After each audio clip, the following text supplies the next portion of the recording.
Hi, my name's Jack Crocker. I'm the owner of Classic Home Improvements. I started this company 9 years ago, but I've been doing construction for over 30 years now. Every business owner likes to think that their company is exactly special and that they're the best in the business. I'm no exception. I really do believe that, and the reason why I believe that is because we try every single day to do better, and I think that shows in the quality of the work, the efficiency of our pricing, all of those sorts of things. But the real reason why I think you'd want to use Classic is because it's a family company of people that care, and we're just not going to leave till it's right. It's going to be what you're looking for in the budget that you want to spend, or we won't build it. It's very important to carry insurance. There's a lot of different kinds of insurance that a contractor should carry. Of course, the first thing that comes to mind is workman's compensation insurance. That's probably the trickiest one because you can say you have no employees and the state won't make you carry workman's comp, but of course everybody has employees. So the trick is to make sure you not only have insurance as the general contractor, but all the other people working for you have it. Once you get outside of workman's compensation, another very important one is liability insurance. So liability insurance basically covers you and the contractor if something goes wrong on the house, something extreme like catching it on fire or causing a flood. And that's a very important thing to have. You want to have a lot of insurance because you could not only impact your house, but you could potentially impact your neighbor's house, if, for example, in the case of a fire. So you want to always make sure that you have at least $1 million per occurrence and $2 million in the aggregate, which means you could have two $1 million things go wrong. A project requiring permits really depends on this jurisdiction, whether it's the county or the city. But generally speaking, if you're going to be hanging more than a sheet of drywall, if you're going to be touching plumbing, if you're going to be touching electrical, if you're doing any sort of structural work, you're going to require a permit. We get asked that all the time for people that want to break out the cost, and there's really two reasons for it. The most important reason is that I like to say the sum doesn't equal all the parts. When you have an addition as an example, there's probably 50 or 60 trades that are going to go through there and 1,000 to 10,000 parts and pieces that go into doing your addition. So to try to break it out is really difficult and not very accurate. So as an example, if someone says how much to add a closet, well, that depends. If I'm sending the framer there only to do the closet, that's going to be a very expensive closet. If the framer's doing a whole addition for you and puts a closet together with lumber that's on site, it's probably not going to cost very much at all. So when it comes to breaking things out, it's hard to accurately represent how much things cost because it's part of the whole project. The other reason is that it's not like you can hire one trade and not the other. It's not an a la carte menu. So it doesn't really matter how much framing costs. What matters is how much the whole project costs.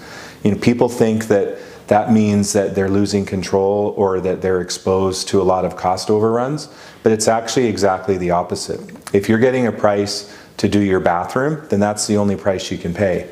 If you have prices for every little thing and then you want to add every little thing, it's only going to cost you extra every single time. So that's why we do the one price, so that you have a comfort level, it's not confusing how much it's going to cost you, and we can just get the project done for your budget and you can worry about the fun stuff. Additional charges happen. They shouldn't happen too often, depending on how much you're talking about the work before it gets started. You really should have contemplated anything that can happen, but they do happen. Sometimes they'll open up a wall, something that we couldn't see as a problem, we have to deal with it. A lot of times as we're working on the project, the homeowners will add something to the list and say, hey, while you're here, can you take care of this? All very normal. What's very important with change orders, however, is that they're in writing.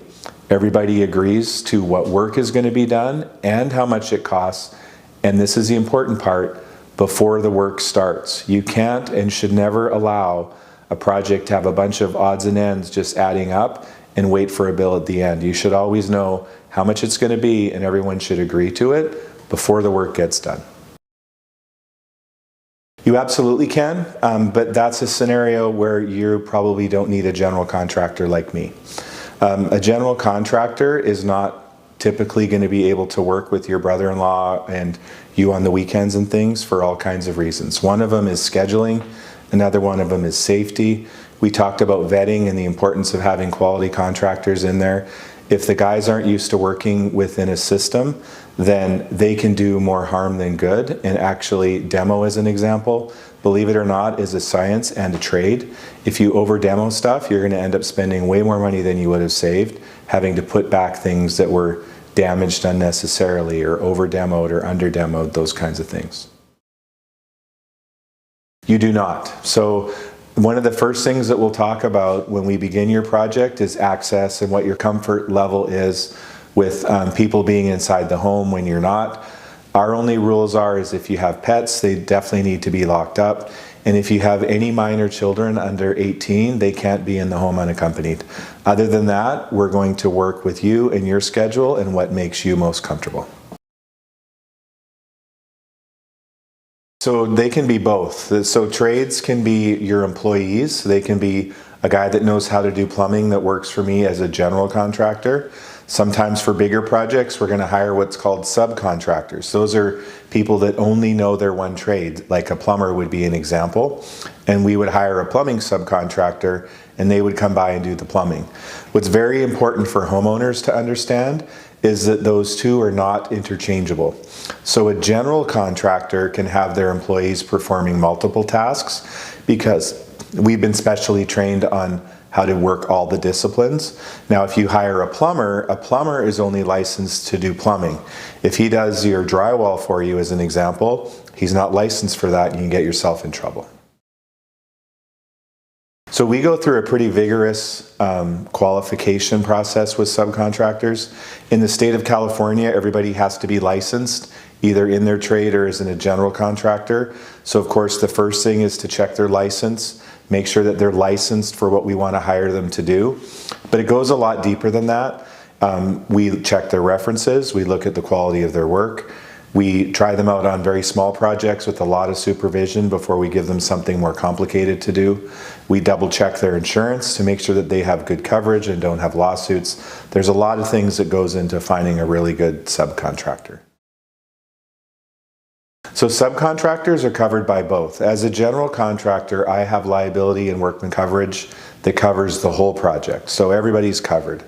We also expect the subcontractors to also carry their insurance, and then they name me as an additional insured, which means that if one of their guys gets hurt or someone gets hurt, they have insurance that covers it, but I've got the authority to talk to the insurance company directly to make sure that everyone's properly being taken care of, their health is in order, and that nobody's getting sued.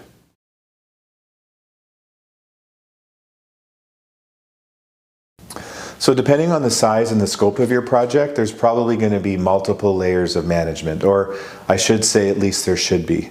When you're dealing with some smaller contractors, the guy doing the work might be supervising it and pulling the permits, buying the materials, doing everything himself. When you're dealing with a larger contracting company, there's going to be several layers of supervision and people watching the project. I think that's better because then you have multiple eyes on it. And no one person needs to know everything. They can be very specialized. And what I mean by that is when framing's going on, there'll be a framing superintendent or foreman that's sort of overseeing all the framing and reporting back to your job superintendent. There's always going to be a job superintendent. That person's job is to make sure that each of the trades is not only doing what they're supposed to do, but doing it properly and doing it in a way that gets ready for the next trade to come in. And then beyond that, you're probably going to have some overarching supervision in the office by somebody that can consider and see all projects at all the time and kind of look at the big picture stuff. So you should really have 2 or 3 layers of supervision in every scenario. In California and most of the country, frankly, there's rules on when we're allowed to start and the days we're allowed to work. In most cities and counties, that's 7 a.m. So typically contractors will start between 7 and 8 o'clock in the morning. The reason for the variance is traffic is always an issue. Sometimes we have to pick up materials or employees on our way to the job site so we can be efficient during the day. But generally speaking, between 7 and 8 in the morning we'll show up, and then we're going to work our 8-hour days. Everyone takes a lunch, everyone takes their breaks. So you're going to be 3:30 to 4 o'clock is when people will be wrapping up for the day.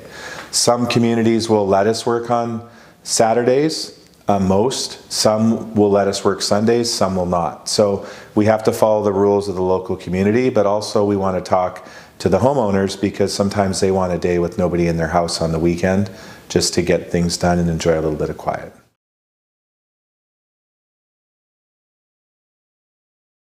It depends. Part of your daily log, you're going to be told every day when to expect people. Sometimes things take a little bit longer, but if you're ever concerned or wondering if maybe someone's not honoring their commitment or not there when they should be, that's exactly why we do the daily logs. So you can call your project manager, you can send us an email note, and we'll find out, because this is a team sport. We need to be working together. Timelines for projects, probably one of the biggest things homeowners ask for, because frankly, it's also one of the most important. And it's the hardest part in construction to get right. I call it the choreography of the job. So when we're first setting timelines, we're going to want to take a look at not only the scope of the project and what's involved and how long each task will take, but then we have to consider all kinds of other things, like can more than one person be doing a task at a time? Do we have to wait for the city to do inspections? Is a permit going to be required? You've got to factor all of those things in, including potentially weather issues, especially if you're working outside, in order to come up with a proper schedule. So to protect the property, one of the first things that we do is we put down things on the floor like ram board or painter's cloth or something like that to protect your floor surfaces. We're going to seal off any doors or any HVAC ducts to try and limit the dust going through the house. We do zipper doors whenever we can. We have machines that will scrub the air to get some of the dust out when we're doing the dustiest parts of the project. And then just the common sense stuff that you would take for granted, like wiping your feet when you're coming in and out of a work zone, things like that. That's something that we're going to discuss with the project manager before your first day. Any concerns like that, I would definitely say bring up during that visit. So like I've already stated earlier, we talk about kids and dogs and how to deal with that. We'll also talk about furniture, what's in the way. You definitely don't want to have breakable stuff out because something can get knocked and fall over. We sure don't want that. But we'll review all of that before demo day with you and your project manager to make sure that all of those concerns are dealt with, and anything that we're worried about, we'll make sure and point out on that day. So the point of contact is going to change as we progress through the project, because you're right, we do have a big team of people. It's one of the things you pay for when you hire a general contractor, because as we've been talking about, there are a lot of things to manage. So as you're going through the process, you're going to have different points of contact at different points. So early on, when you're first deciding what you're going to do and how much is it going to cost, you're going to have a designer and an estimator come out. They're definitely going to be your primary point of contact. Well, you talk about scope, changes of scope, how that affects pricing, when you want the work done, all of those sorts of things. Once you've decided to engage with us and move forward to the construction side of things, now your point of contact changes. Now you're going to be dealing with the design staff, interior design, while we talk about the pretty stuff, the colors, the doors and drawers, what kind of tile you want. Once all that's done and your materials purchased, there's going to be one more handoff, the final handoff, and that handoff is going to be to your lead project manager. Now he becomes the primary point. Of course, the designer, he's still talking to, interior design, he's still talking to, but you really want to have that one person to talk to, and so he'll be the guide during the course of construction to answer any of those questions. So payment terms, this is actually another really important one and a question that all homeowners should be asking. So how we do payment terms and how payment should be done in California is, first of all, you should never pay more than $1,000 or 10% of the project, whichever is less, to get a project started. So if you're doing a $5,000 project, you should only give a $500 deposit. If you're doing a $100,000 project, you only take a $1,000 deposit. After that, it's really pay as you go. So you shouldn't be paying for things before they happen. They should be paying for things when they happen. So just like it's not fair for you to tell the contractor, you spend all the money and do all the work, and then I'll just pay you at the end. It's also not fair for the opposite, where the contractor says, give me all the money right now, and then we'll pay as we go. So what you want to do is figure out something in the middle where the money's coming out about in relationship to when the work is being completed.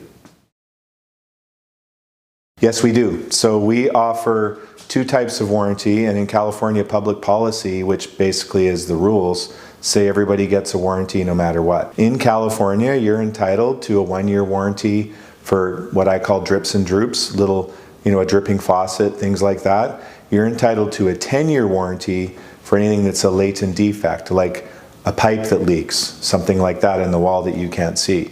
So we obviously warranty both of those, but even the drips and droops, you could be 2-3 years in. If you call us, we're still going to take care of it for you. So with Classic, all of your materials are bought through our in-house supply company. The reason why we do that is so that we can control the supply chain. One of the biggest things that will slow down your project or make you dissatisfied with it is inferior products or products that don't come, are late, are back ordered, all of those sorts of things, and it's extremely common, a lot more common than you'd think. So by us controlling the supply chain, we not only can verify when things will be done, but we're responsible if there are those delays and you don't get charged extra for it. So that again depends on the size of the project and what's involved. I'm check the daily logs every day. You get a daily log with an update. I definitely read every daily log for every project every day. So I'm always looking out for the project and seeing what's going on. If I see something that I think is not quite right, then I'll start asking follow-up questions, and you're probably going to see me on your project.